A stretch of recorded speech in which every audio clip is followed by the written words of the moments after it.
mládež, vítam vás na školskej záhrade na našej dnešnej krásnej extrémnej hodine, kde si ukážeme a porozprávame sa, čo to je vlastne elektromotor, o elektromobilite, vyskúšame si elektrokolobežky, elektrobicykle, zasúťažíme si a hádam sa dozvieme aj niečo nové.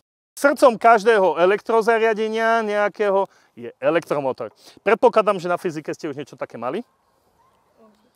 No a taký elektromotor nám predvedú chalani, takže vás poprosím, chlapci.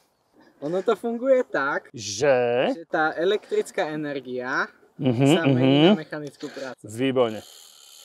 A už nám to krásne ide. Krásne. Ak napojíme cievku na elektrický prúd, vytvára sa tam elektromagnetické pole. A pomocou tohto magnetiku by sme to teoreticky mali roztočiť tým, že sa to bude od seba odtískať, odpudzovať, napať. To je ten druhý magnet, myslíš, že tento? Už nám to frčí. Mojím hlavným cieľom bolo zistiť vlastne postoje detí k elektromobilite ako takej, k využívaniu týchto zariadení, či sú to kolobežky, alebo bicykle, alebo autá, pretože ten pohľad mladých ľudí je niekedy veľmi odlišný od pohľadu dospelého človeka.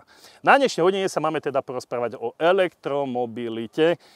Srdcom je takisto nejaký elektromotor a pokúsime sa zistiť, aké to má výhody a nevýhody.